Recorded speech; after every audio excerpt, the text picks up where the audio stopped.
Нека да аплодираме най-малките участници. Това е детски хор Бонка Големанова. Да ги посрещнем на сцената.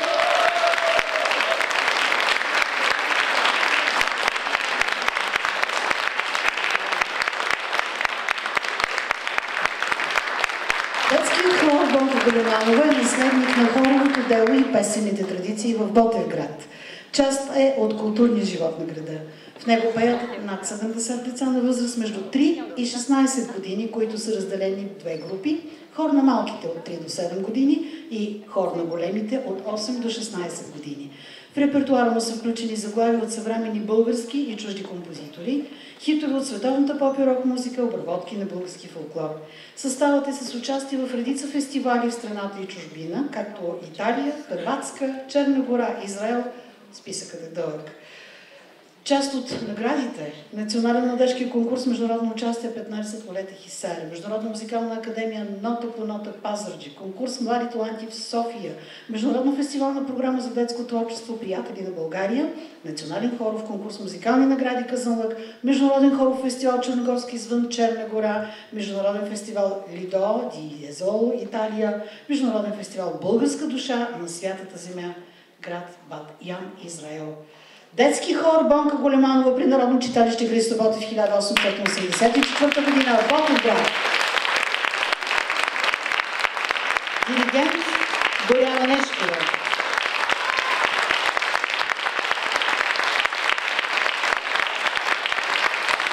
Мирояла Силвия Младенска. Пролетта е дошла. Музика на Борис Карадимчев.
Българио, обичам те. Музика Хегашот Агасян.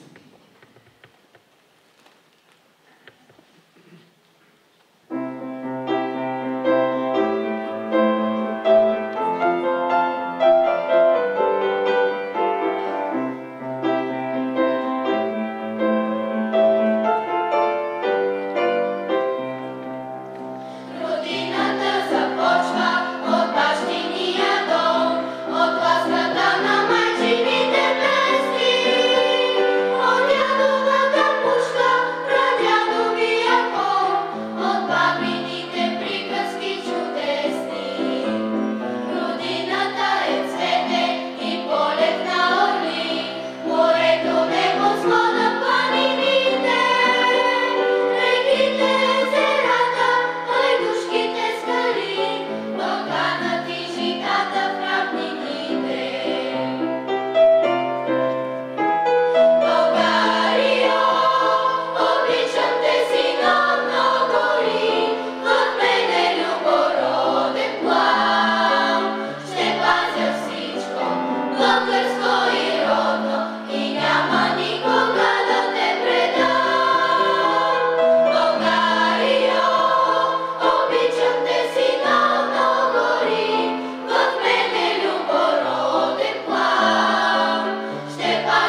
Венец, популярна италианска песен.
Заслужени аплодисменти, детски хор Донка Галинова, диригент Боряна Лешкова, който Красивия Младенска.